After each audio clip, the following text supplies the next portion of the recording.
through the Zoom etiquette, please, if you're not speaking, mute yourselves. I know we've been doing this for almost a year now, which is pretty unbelievable. So yes, if you're not speaking, please mute yourselves. Our microphones are pretty sensitive and pick up background noise quite easily. Use the raise hand function as best you can. We're down one of our kind of organizers, so we will do our best. Virve and I will do our best to monitor the chat if you have questions, but I will stop periodically to make sure if anyone has questions, you have the opportunity to ask them. Today's workshop is really an overview of our Voices of Fathers and the Providers Who Serve Them report, to share a little bit about what we learned from talking directly to fathers, and I'll get into more of that later, and also what we learned from providers who are making their best effort to engage and support the needs of fathers. Without anything further, before we get started, I'm going to turn it over to a guest, Jenny Grossman from the Wellesley Center for Women, to share a little bit about a research project that they're working on, and we are supporting their outreach efforts with getting in touch with fathers and their teen children. So Jenny, you're on. Thanks, Kevin. Thanks, Virve, for having me. Great to get to talk for a few minutes with you all. What I'm going to do is I'm going to show a couple of slides just briefly to tell you a little bit about this collaboration with Father Corps, why we're trying to do it, what we're doing, and how we're hoping you guys can reach out to fathers in your communities and let them know about this opportunity to participate. So I'm going to just share my screen.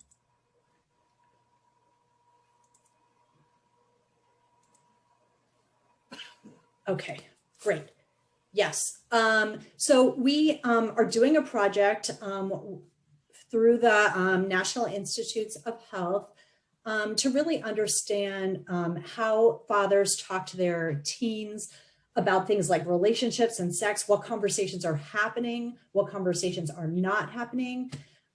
We know there are a lot of good programs that do a lot of work with moms, but dads, and particularly dads of color, are really left out, even though we know that when fathers have these conversations with their teens, it can actually really make a difference in terms of teens' health. So we've been doing this work for a long time at Wellesley College, looking at how families can support adolescent health and development. Let's see, I said a little bit about the goal of this project, but basically we're trying to learn from fathers what's happening in their families. We want to hear from their teens. We also want to hear if there's a second parent in the family, their perspectives on what's working, what's not working in their families around talking about these topics, what kind of resources they want. So we can use this information to build a program that's really focused on fathers and supporting their communication with their teens. So what we're looking for is we're doing 1 hour phone interviews on Zoom with, we're hoping to talk with 40 fathers. And for any families who are interested in talking with us as well, if we talk to a father, we'd be open to talking with the teen as well, or with a second parent in that family. We'll ask them a little bit around what kind of conversations are happening with their teen, or what conversations are not happening, what their thoughts are about those things. We're reaching out now to families to give people the chance to participate in this project. In terms of who can participate, so it's fathers who have an adolescent child. They don't have to be a biological child, but somehow someone who they identify as their child. They don't need to live with the teen or have custody of the teen. And it's fine if they do or don't talk with the teen about things like dating, sex, and relationships. We can do interviews in Spanish or English. Like I said, they'll take about an hour. And everyone in the family who participates will get a $50 gift card and a health resource sheet just as a thank you for being part of the project. Fathers are our first point of contact. So if the father doesn't participate, we can't involve other family members. And anything that family members say in those conversations we'll keep private, private from others, private from people in the family who we also talk to, unless we're worried about their safety or safety of others. what we're hoping from you is that you'll reach out to fathers you work with, fathers you know who might be interested, and share our flyers, let them know that they can participate if they might be interested, just kind of spreading the word about this project. Like I said, we've heard a lot from moms, but fathers are sort of this gap. And so programs really aren't based on what fathers want or need. So that's the piece we're trying to do. I'll just show you here. These are what our flyers look like. So they can scan them, they can put in the link. We've got one in English and one in Spanish. And Verve is going to forward you these after the meeting today. Yeah, I know that was a lot of information very quickly, but I know you have a lot of other things to do. I can take for a minute if you want. I'm glad to take questions or comments. I'm also going to put my email in the chat, so feel free to reach out to me if you want to talk, if you want more information, if you have questions. So thank you. Thanks, Jenny. And you do have time if there are questions, so no worries. Great. Doesn't look like we have any questions. Any final comments? I work with Dads of Color in San Francisco. Would they be able to participate? Absolutely. This study is national. So if you know fathers around the country, it's US based. We'd be thrilled to hear from them. Thank you. Thanks, Hector. Anybody else? Any other final questions? Jenny, any final comments? No, just appreciate the work you all are doing. From what Kevin says, it sounds awesome, and hang in there, keep it up, and thank you again for the time. Thanks, Jenny. And like you said, Virve will be including the flyers in the email when we send you the materials from today's meeting. Thank you. Absolutely. Thank you, Take Jenny. care. And Jenny's email is in the chat if you want to reach out to her directly. Thanks, Jenny. Thank you.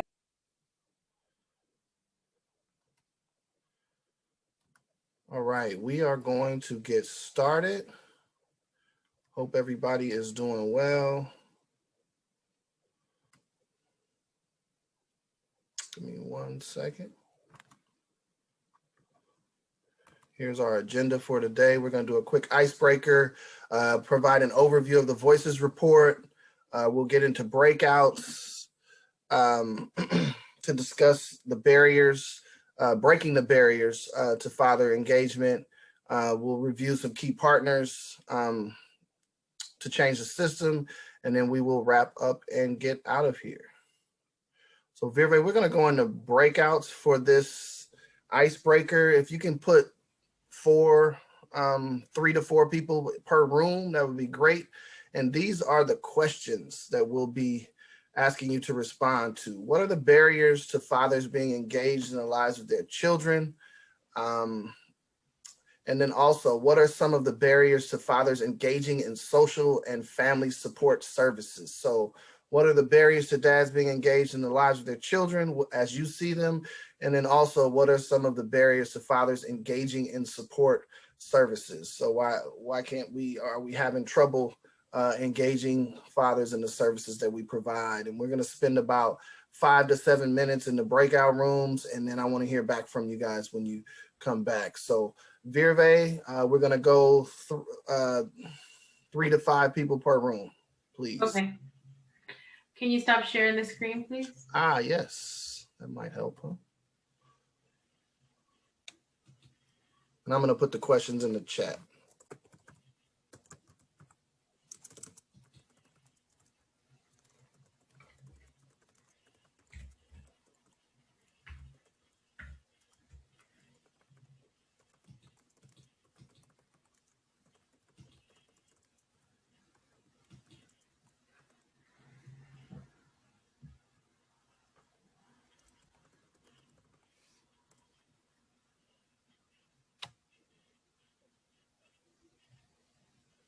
And Virve, I'm not going to join, so if there's short in room 2, please. No, there's 4 people in there.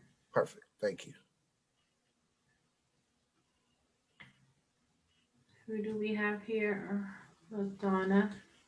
There we go. Welcome back, everybody. Hope you guys had some good conversation. Hope we didn't jump in too early. We want to just take a few minutes to hear back from you guys. Um, Maybe 2 to 3 people, if you don't mind sharing a little bit about what you guys discussed, as far as what are the barriers to fathers engaging with their children. And then also, what are the barriers to fathers engaging in the services that you provide, either the social, community, or family support services that you provide? If I can get a couple volunteers to share. I can volunteer. Um, my name's Tracy. I'm from Child Support Services, so it's an interesting question. Something that we're thinking about often. Barriers to engagement with children. We talked about sometimes the fathers are working more than one job and time is an issue. Relationship with the other parent is a factor. A poor relationship with their own father or absent parent. Physical distance to the child or children. And other life situations like dealing with mental health issues or other issues that may come up that get in the way. And then the other question, barriers with engagement with social services or family support services. The first one that came to mind was the negative reputation that child support and family support has within the communities. Another was that we don't deal with custody visitation, which is often a common issue. There's also a lack of understanding of how we can help fathers in the program that we offer. Let's see, transportation is an issue with where our office is located. Our hours of operation are a barrier. Access to technology came up. Especially being in COVID, we're doing a lot of virtual meet and confers and court hearings, and that's an issue.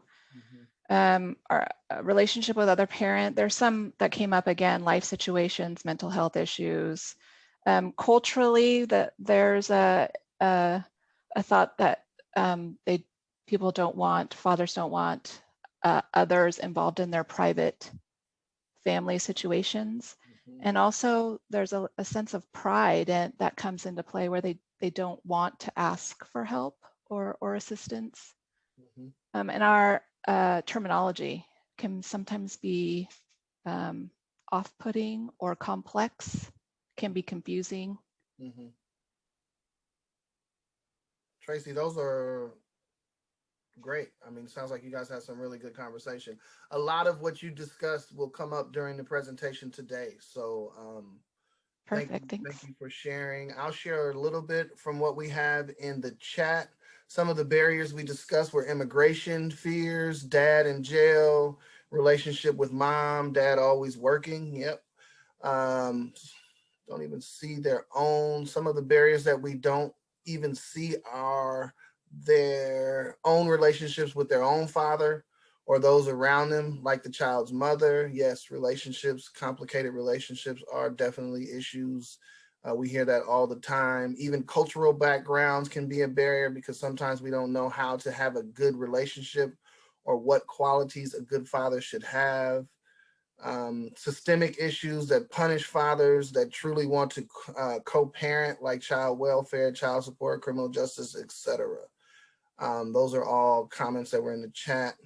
Yes, providers' own bias and own experience with their fathers. Very, very true. We're actually looking at possibly adding a eighth father-friendly principle that talks about just really providing an opportunity for staff to reflect on their own personal bias and their own personal life experiences and how that impacts how they engage or don't engage with fathers. So those bias is important. I appreciate those comments. Anybody else before we move on want to share a little bit about what you guys discussed? I think those are all really great. There's so many good ones in the chat already. But one that our group also talked about was just like the gender roles that are somewhat implied or expected, and it just doesn't include caring for, that whole relationship building between father and, or just access to resources or building relationships, really, because of like all of these aforementioned stuff in the chat. And also like as a female provider, and that there's just that there's so many female providers out there that definitely outnumber the male providers. I think sometimes that sense of pride of, I don't need to hear this from a woman, for sure. Not all the time, but I know I have come across that working with like at-risk youth or just dads in the community. And that's just my own, yeah. Yeah, good points. Thank you, Leona. All right, we're going to go ahead and move into the rest of the presentation. Sounds like you guys had some really good conversation.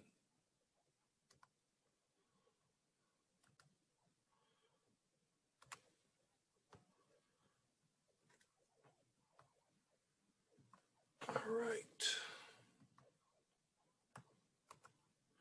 So the Voices report, the Voices of Fathers and the Providers Who Serve Them report. This was a study that we did back in 2015. It's hard to believe that it's been 6 years already since we did this. We conducted focus groups with 31 African American and Latino fathers who were not engaged in the lives of their children. We thought it was important to go through a very structured exercise where we wanted to hear from these dads who are not involved. We felt like that group of dads gets talked about a lot and not necessarily spoken with and learned from. So we wanted to provide them an opportunity to share their story. We wanted to provide ourselves and our partners the opportunity to learn from these fathers who are not around and not a part of their kids' lives. And we wanted to find out what their story was. We also conducted an online survey of 111 service providers. Again, we wanted to see from a provider's perspective what they saw as fathers being, barriers to fathers being engaged in the lives of their children, but also what they saw as barriers to fathers being engaged in the services that they provide. So some of the barriers to father engagement from a provider's perspective, the number one barrier was conflict with mom and fractured relationships. Unfortunately, what we've seen in doing this work over the past, 7+ years is that relationships are complicated. And when that relationship fractures with the co-parent, a lot of times what happens is dad eventually disengages from the family for a number of reasons. And one of the quotes is, some of the big barriers that come to mind are communication with the mother or whomever has physical custody of the child. So that's from a provider's perspective. And like it was mentioned during your breakout sessions, his father's work schedule. So if he works a lot, he just doesn't have enough hours in the day to also engage with his child. And when he is home, he's tired. And that's from a provider. Limited availability of community resources. So there's just not a lot of services out there for fathers. We are a program whose name says women, infant, and children. So sometimes fathers may feel they don't have a place at the program. Yeah, I'd say that was pretty significant. If your program is WIC, Women's, Infants, and Children, dads are not necessarily going to feel like that program is there for me. And I was a young parent. And I remember going to the WIC office at 19 when we had our first daughter. So not only was the name not really inviting, but I can say that the staff was not actually very inviting either. So that's important. And again, our father-friendly principles, the work of the Father's Corps is really, the foundation. I'm sorry about the noise outside. They are emptying a dumpster. A lot of the work of the Father's Corps is built off of what we've learned in doing these focus groups and what we've learned from providers. So we definitely utilize this report still to this day. From a father's perspective, as you can see, both providers and the fathers said the number one barrier was co-parenting difficulties. And we are, as an organization, the Father's Corps as a program, excuse me, we are looking to do more work around healthy relationships, because this is an issue that comes up every day in our work with fathers, literally every single day. And here's a quote from a Latino father, 38 years old, father of 4. When she feels happy, she lets me see the kids. But when she gets into that mood swing, it's police, restraining order, fight for primary rights, full custody. I've been through all of that. And this really is, it really got emotional when we were talking about these, when we were speaking with these fathers. A lot of them felt like they literally had to fight to be part of their kids' lives. And we got to do a better job as a system in supporting that and not contributing to those barriers. What's best is both parents. And if that means going through therapy, then that's the avenue that must be taken. But complete separation and starting from there is unacceptable. It's painful. That's a 27-year-old African-American father of one whose former partner moved out of state with this son. So proximity was also came up during your breakout discussions, and is exactly what this father is going through. Some other barriers also from a father's perspective, financial issues. 45% of the fathers that we spoke with said financial issues contributed to their to the barriers. Difficulties providing for their child affected the amount of contact fathers even sought. So if they can't, what we found is if fathers can't provide, then they don't even seek. They don't feel like they have the right to see their children. And so that was something that came up from 45% of the fathers that we spoke with. 61% of the fathers reported past felony convictions significantly impacted their employability, which again is income. And this African-American dad, 45 years old, father of 4, this was his story. My number one issue is financial issues, not being able to provide for my daughter like I used to provide before I went to prison. I'm not as financially solvent as I used to be. I haven't been really seeking contact because of that. So that is literally, he said, I don't have a job. I can't bring anything to the table as financially. So I'm not even worthy of being part of my kid's life. And that's sad. That's really sad. And this is from a 24-year-old Latino father of 4. Man, I've been applying for hella jobs. You know, people say I can get you in, and right when they do a background check, drugs. I'm not an addict or anything like that. I stopped that already, but it's in my background. I'm a felon. They turn you down. So again, this is talking about past criminal activity, which is preventing them from being part of their kids' lives. 42% of the fathers that we spoke with reported child support as a barrier. And really quick, I just want to shout out Alameda County Child Support. We have been working with them pretty much from the beginning of the Father's Corps. They have sent, probably almost 20 staff to our trainings and have been engaged. And I have a very close working relationship with the director of child support, Alameda County Child Support, and they are doing all that they can to change the stigma around child support and do a better job of not being so punitive. So I just want to shout out Alameda County Child Support for their just acknowledgement of the need to do a better job with supporting families. Finding quality employment and making child support payments is challenging.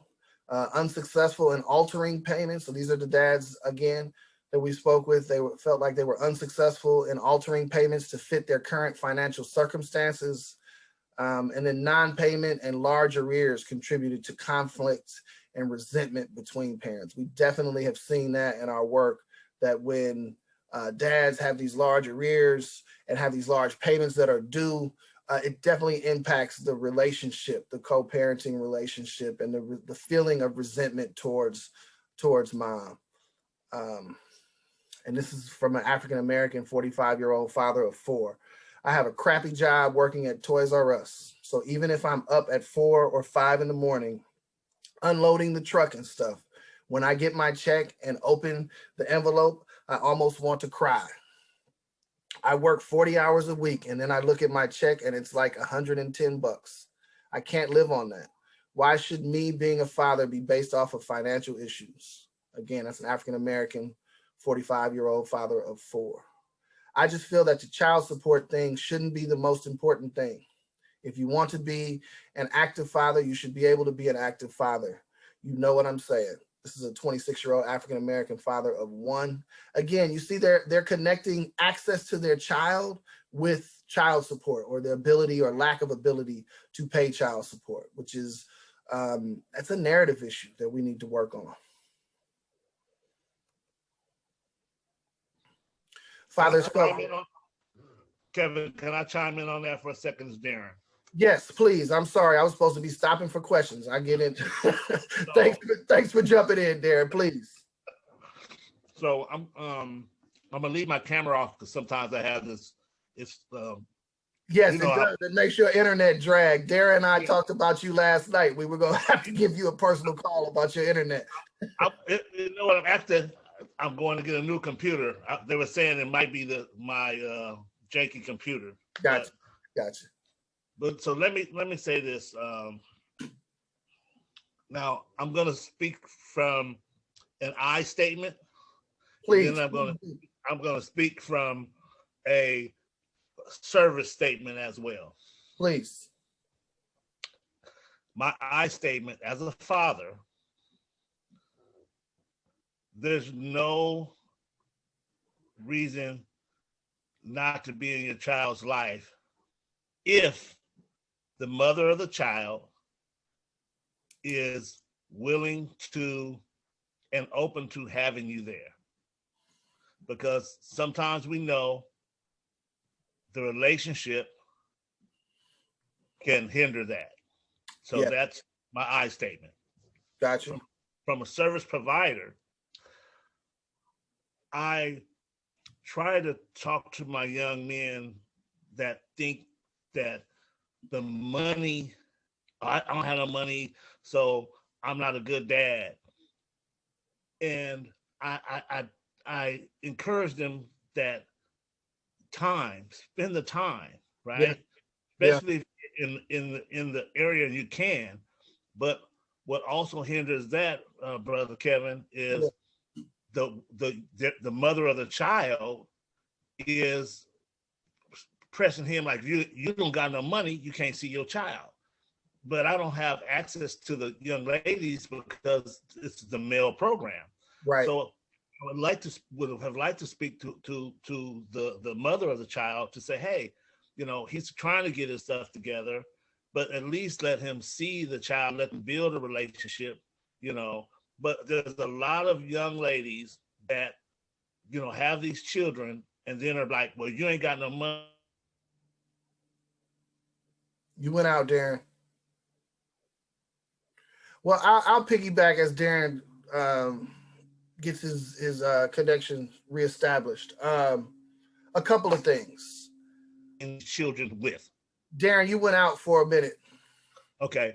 I said, we also have to talk to the males and the females about, they have to take accountability about who they're having children with. Because, you meet somebody out at a bar. Darren, you're going out. I'm gonna jump in because there's a lot to unpack there. A couple of things. Yes, I think there's a problem with society when, but I feel like that when we feel like moms are the gatekeepers. both parents have every right to a relationship with their child, regardless of employment, regardless of circumstances. If the other parent is not a safety issue, if there's not a safety issue, then parents should have access to their children. And Correct. that should not be controlled by any parent. That's right. And I think there's a narrative, and not only a narrative, but there are practices. Our systems are set up that empower, in a lot of cases, empower mothers to be those gatekeepers. And there aren't a lot of resources out there for dads to go and get support and learn what their rights are. And so as an organization, as a program, that is one of the focuses of the Father's Corps. And, you know, the narrative of if you're not providing, then you don't get to see your child. That is something that, again, we have to work on as a social support system, because, you know, time spent is more valuable than money spent. And I don't think that is the narrative that is pushed in our society. And our job as an advocacy group for fathers is really an advocacy group for families, because everything improves when dad is engaged. Everything improves when kids have access and loving and positive, constructive, consistent relationships with both parents. So that is a goal of ours.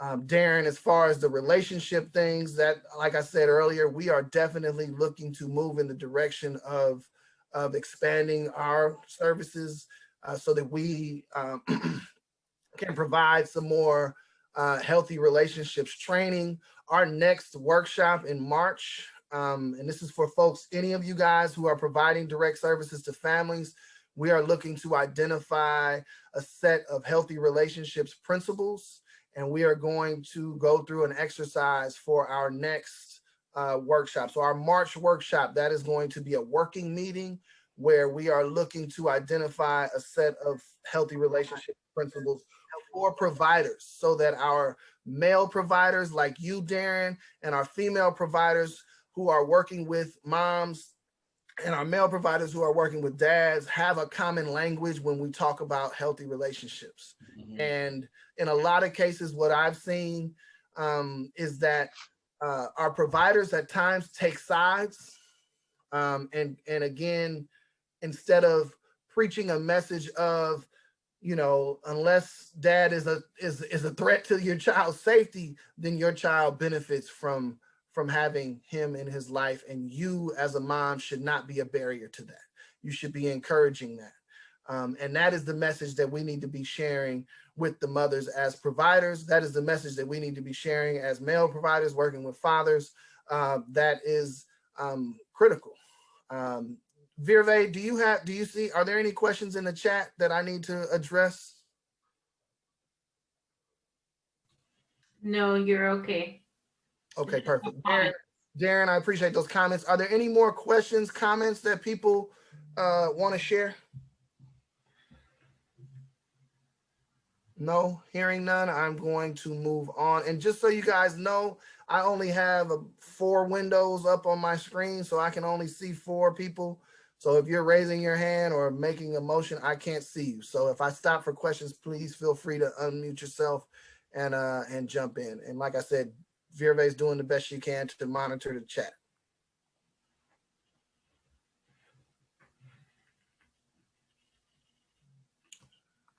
Here's another one that was also brought up during our breakout session. Lack of role models. So from a father's perspective, they felt like they didn't have any role models on what fatherhood looks like. They did not have support from their own father. 39% of the dads that we spoke with reported an absence of their biological father, absence of a relationship, unconnected or abusive relationships with their biological fathers, elicited some of the most emotional discussion when we were talking to these fathers. They felt they were on their own with learning how to be a good parent. One thing I hear all the time, and since we started this work, is these dads, they vow to be better than their dads. They vow to be better fathers than their fathers were to them. And so all of these dads that we spoke with, well, maybe not all, most of the fathers that we spoke with talked about being a better father than the father that they had. Fathers consistently discuss their desire, again, to be a better father. I didn't know how to be a parent, not because my father wasn't in my life, but I didn't have any examples in my life. I wasn't sure what was going on. So when my kid turned 6 months, I was worried that he couldn't walk. I thought he was supposed to be walking. So it was just my lack of knowledge of being a parent. I just learned how to do it myself. That's an African-American father, 26-year-old father of 2. I'm not trying to be no deadbeat dad like my dad was. He wasn't there. He didn't teach me how to be a man. The streets taught me how to be a man. This is an African-American father, 38 years old, father of 4. And this is a common story, unfortunately. Either absent fathers or their fathers that were there did not necessarily have the best relationship with that father. And so they felt like they were on this journey of fatherhood alone. And also, when you don't have a dad and things get rocky, you're a parent yourself, things get rocky in a relationship, what you know is to leave. And unfortunately, that influences the decisions that some of these fathers make. They see leaving as an option because their father wasn't there. And a lot of the dads we talked to, they just felt exhausted by the fight to be a part of their kids' lives, the going to court, the getting treated like a second-class parent when you show up to court. A lot of these dads felt like the mom received support with the family court journey, or whatever you want to call it, while they were left to go at it alone. And so this was just an ongoing theme through all of these interviews. So given these barriers that we just talked about, as far as proximity, gatekeeping, lack of role models, co-parenting issues, and whatnot, we're going to go back into our breakout rooms. And I want you guys to think about, what can you do in your role to address some of these barriers discussed? What can you do in your role to address some of these barriers discussed? And I'm going to go ahead and put that question in the chat.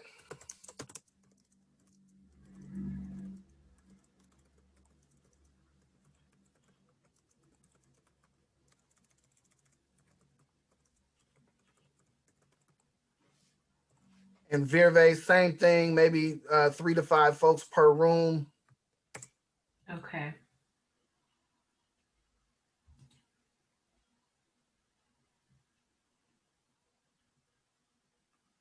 What can you do in your role to address some of these barriers? Complicated relationships, employability, work hours. So keeping in mind all of the different barriers that you discussed earlier in your breakouts, because you touched on pretty much all of the ones that were highlighted in these focus groups. And I want you to discuss what can you do to address some of these barriers. All right, I'm going to go ahead and put everybody in a room now. Thanks, Virve.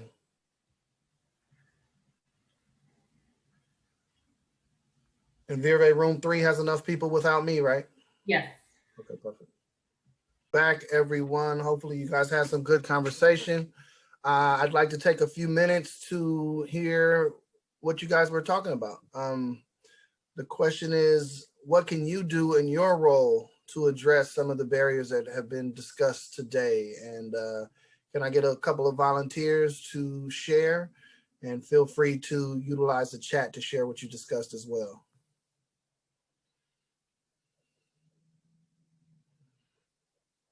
Otis, is that you raising your hand, or are you just giving me a hand clap? I was raising my hand. Perfect, perfect. Please go ahead, Otis. Good to see you, man. Yes, sir. Yeah, we talked about system changes and also having a heart for the community and collaborating, when we come together, making sure that we take the resources that we get from these type of venues and go back to our agencies and share with the powers to be that can make some systematic changes. And then also the collaboration. I made mention that I remember being in Oakland, an organization with about 5 or 6 different organizations in one building that neither one of them knew what the other one did, and they all served the same individuals. So when we walk away from these type of venues, we have to understand that in order to serve our communities, we have to have a strong database, and that's what I've always liked about the Fathers Corp was that we always have been able to chime in whether I had a case where someone was having child support issues or maybe something with social services. We could try kind of intertwine and try to get the information that we needed. So that's what we talked about. Thanks, Otis. System change, collaboration, good points. And there are some organizations, and First Five is a example of that, where we don't necessarily understand all of the programs that are going on within our own organizations in some cases. So collaboration is important. Integration is important. I appreciate those comments, Otis. Anybody else? Stephen, good to see you. Go ahead, Stephen. Hi. Yeah, hi. I think the most profound thing for me is just to be aware there's always a father there. And so when we're working with a new family and they're saying who's in the family, I realized that for years it was, and the father's not in the picture. And that I just moved with that. And no, I don't do that anymore. I stop and no, where is the father? And just think about it. And if it's possible, bring him into the system in some way. Good points. I think one of what we preach is assume that dad's involved, and if he is not involved, assume that he wants to be, because 100% of the fathers that we spoke with for these focus groups for the Voices Report, 100% of them wanted to be involved in their child's lives and were taking steps towards putting themselves in position to be involved, whether that was, parenting classes, whether that was looking for a job, whether that was anger management classes, or just trying to establish a better relationship with their co-parent. All of them were taking steps towards putting themselves in a position to be involved. And so I don't think we think that way. I think we know what the narrative is that's out there, and I don't even like repeating it because I feel like repeating it perpetuates it. But I think we need to assume, like you said, assume that dads are involved, and the ones that aren't, assume that they want to be. And as the program, that's what we do. We do our best to advocate and support fathers who are involved, and we do our best to advocate and support fathers with getting involved who want to be. And I think that's our role as service providers. I think the biggest thing, one of the worst things we can do is contribute to the barriers and make those walls harder to break through. So thanks for those comments, Stephen. Anybody else want to share a little bit about what you guys talked about in your rooms? I know you were in there for a while. Hopefully you guys had some good conversation. We talked a little bit about just making sure that we give the fathers the same opportunities that the mothers get, because we see that more often than not, that is not the case. Good point. Thank you, Laura. Thank you. And I can tell you from the dads that we spoke with, they 100% felt like they did not receive the same amount of support that moms receive. Whether that's real or not, that's their experience. Their experience is that they don't have the support needed, that they need to be the fathers that they want to be. And I think as providers, that's our job. That's our job. We get paid to do this.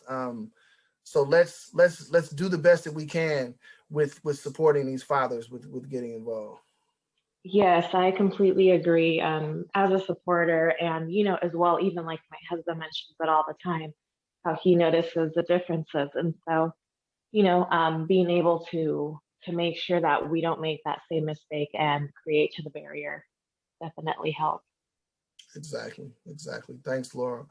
And I remember being, I had my wife and I had our first daughter. She was 17, I was 19.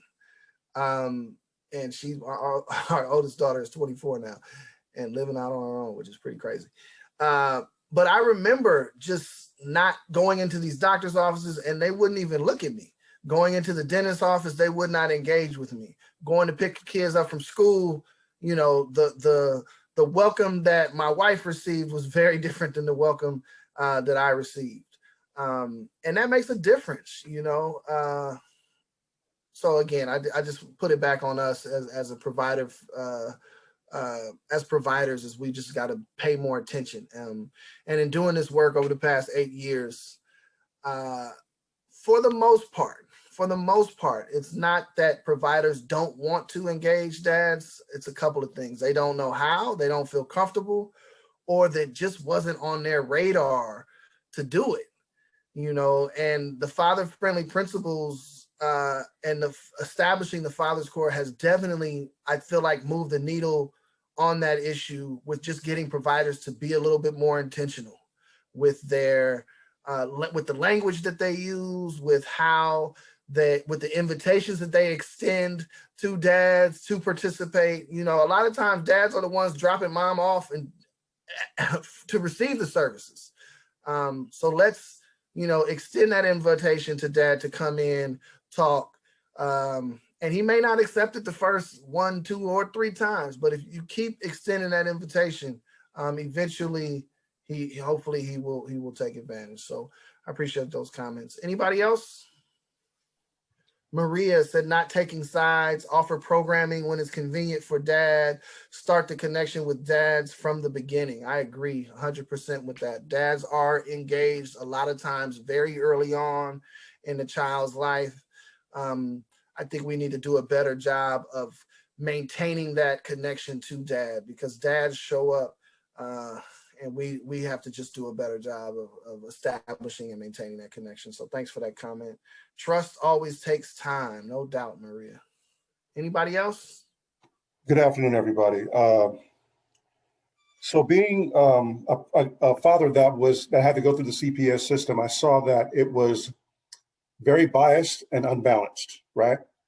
And now working for Department of Social Services in a better way, I see that this playing field needs to be leveled. And what we were talking about in my breakout room is that it's not fair across the board. And I have an interesting fact for anyone that was interested that says that since 1930, the CWS has been developed and there isn't a male or father's program available. Now, groups like Fatherhood Core, and of course the group that I facilitate, Fatherhood Circle, we're trying to change and implement these things so we can level the playing field and make sure that fathers are well represented and not put on the back burner like they have been for so long. Thanks, Lamont. And it's not just child welfare, unfortunately, First Five, an organization that is focused on improving the lives of children and the caregivers of children birth to 5 years old. We established the Father's Corps in 2013. At that point we were, I think, about 17 years old as an organization. And the Father's Corps was our first father-specific program. So for an organization that's focused on supporting children birth to 5 and caregivers of children birth to 5, I'd say it's a pretty significant oversight not to have any father-centered programming. And again, I think folks have good intentions and we don't want to take any services away from mom, obviously. We just want to expand so that we have services that are available to fathers. And I think that's what we are advocating for as a program with the Father's Corps. So thanks for those comments, Lamont. Anybody else? Hector, go ahead.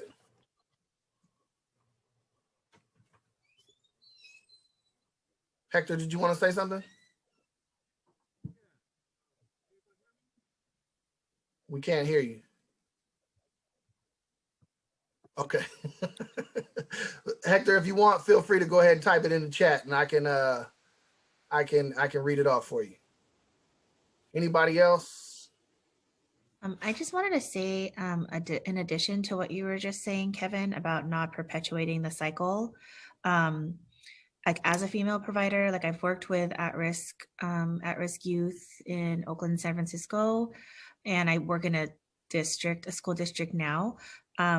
But as a female provider working with a lot of single moms, especially young female moms, I think kind of reflecting back now with the conversation I'm having, is as providers, to also be the one to negate certain conversations that maybe the single mom may be saying, because there could be a ton of reasons like, oh, he's this, he's that, blah, blah, blah. Because a lot of the times when I was working with a single mom, the dad is not in the picture for whatever reason, because there's a whole list of reasons why. And so for me, just to sit there and just let her talk is perpetuating the cycle. Like for me to be like, I don't necessarily have to go, I didn't have to necessarily go against her, but just to even put in the seed, put in the plug of like, well, maybe he's not here because da-da-da, or maybe you should explore that more. Or if there was the opportunity, if it did feel right to say it, because for some, the dad was just not safe, right? And this is not what we're talking about if their safety is an issue. But I'm sure, years ago, maybe because I was of course younger and didn't know as much, and now I'm continuing to learn, right? But I think to not say anything if the opportunity arises where you can, to give the dad that unconditional positive regard, definitely take it up as a provider to do that.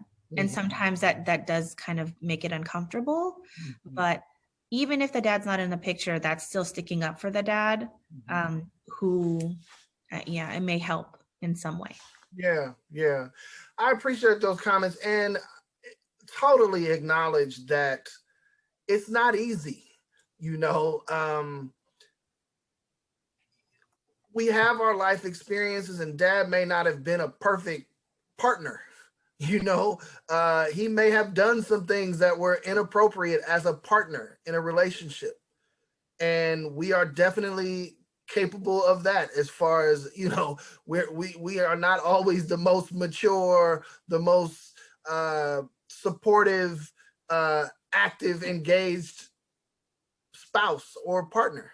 And how do we as providers jump in while maintaining that relationship and that allegiance to mom, with mom, while also sending the message that your kids need their father, whatever kind of partner he was to you, however imperfect he may have been as a romantic partner.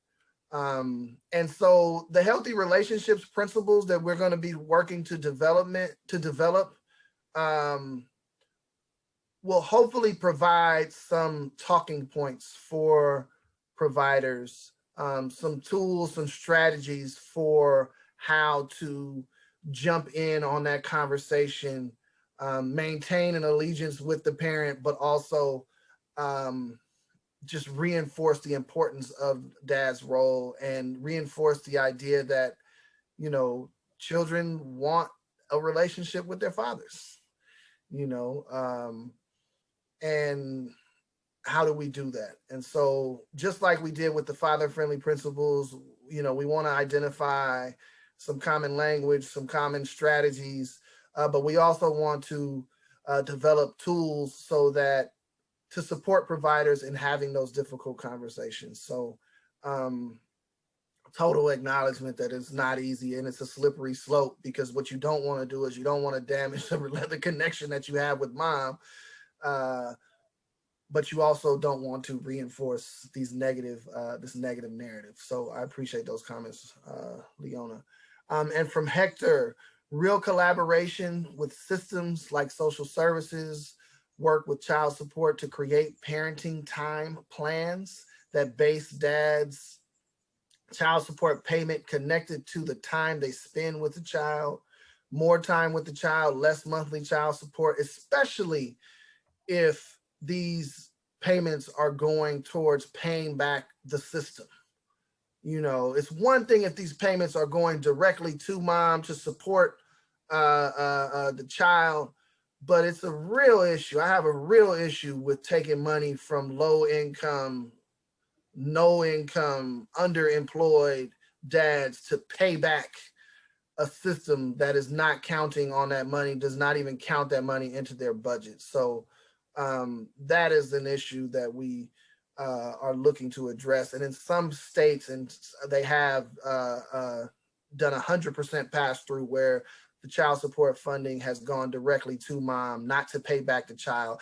And that has actually impacted the quality of relationship that dad has with the co-parent when that money is going directly to mom. So I appreciate those comments. The fact that child support staff is part of this training is a huge step making this happen more. Yes, very true, Hector. I appreciate those comments. Do you have Spanish speaking groups now during the pandemic for Latinos? Yes, we do. If you reach out to Maria, if you reach out to me or Virve, we can connect you with those Spanish speaking groups. Family Paths has one, and then 4Cs has one as well. Chat's going off right now. Give me a second. Not easy, but possible. It starts with communication on all sides. Yes. At Maria 4Cs. Yes. So Maria, take a look at 4Cs, and she put the registration link in there for you. Thank you for that, Diana. And also Family Pass. Yep. Nothing changes the fact that the father will always be the father, and change can happen if mom and dad plus all effective support persons put in the effort. Effective communication, like Hector said, is so true. As difficult as parenting is, the best interest of the children has to be the focus in all decision making. Preach, Leona. Preach, preach. And so we're going to go ahead and move on unless anybody has any other comments. Let me pull my screen back up.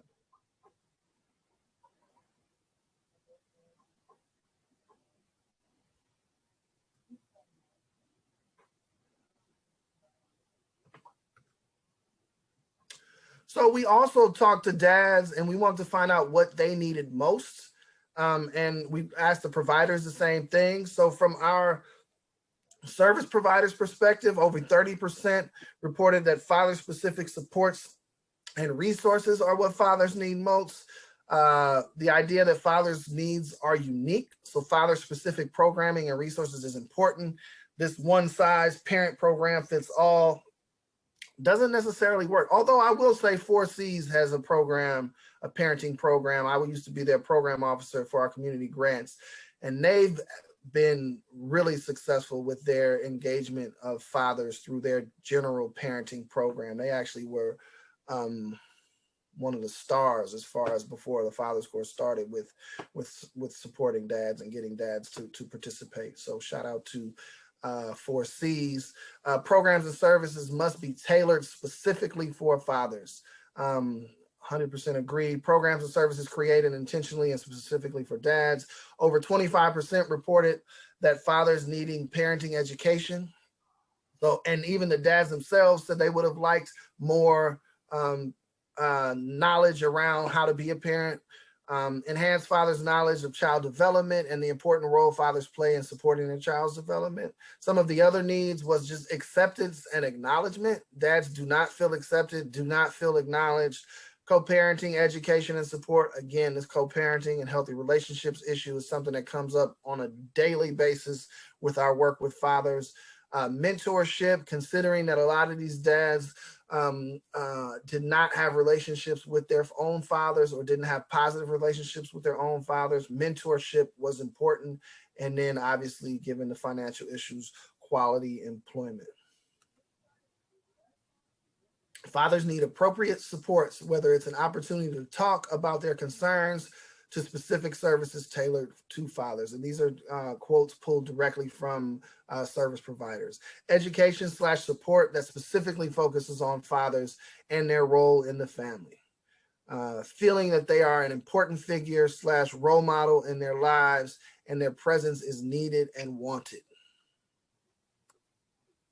From a father's perspective, what fathers need most is, again, back to father-specific supports and resources. I can't reinforce enough that these dads that we talk to that are not engaged, that were not engaged in the lives of their children, felt like there was nowhere to go. A lot of the folks who signed up for the focus groups actually came because they thought that there was more of a support group. So dads were seeking out spaces where they can talk to other dads and receive support around just being a good dad and being the dad that they want to be. Father support groups and parenting classes, they said they would definitely participate in. And this is a big one that continues to come up also, is legal support for custody issues, for child support issues, and removing felony convictions. So these are things that dads said they needed in order to be more engaged. That's legal support around custody. Like I said before, dads felt like they had to prove that they were worthy when they showed up to family court. And that's not a good feeling as a parent. The father's got to have support, not just the mothers. In most cases, the father is underserved. That's an African-American dad, 26 years old, father of one. And this was from a Latino father, 47, father of 6. You've got to dig, and keep pushing in order to get something done. But it seems like everywhere I turn to, they just close the door on a person. The system needs to work for us a little bit. I know we ain't all angels. There's a lot of men out there that do damage out there. There's a lot of men that do damage out there, but there's a lot of good men too that care about their children. Again, that's a Latino man, 47 years old. Again, you have this, there was definitely this feeling of they had to fight. Like it was literally a battle to be a part of their kids' lives. And that is something, I mean, I got into this work not only because my dad I was raised by my dad and my stepmom, but also seeing my brother. I got a brother who lives on the East Coast, and seeing his journey and his battle with just trying to be engaged in the lives of his children. I mean, he literally felt like he was fighting, and that's a tough position to be in, a tough position to be in. And you put that on top of maybe you didn't have, like, would my brother have fought as hard as he fought if he wasn't raised by our dad? If it wasn't just normal for dads to be a part of their kids' lives, I don't know, but it makes it a little bit easier to understand how a dad could walk away if he maybe didn't have that relationship and had to fight. And again, a lot of the dads that we talked to, they just felt exhausted by this battle. And I hate to keep using the same words, but that's how they felt. And you can hear it in that quote.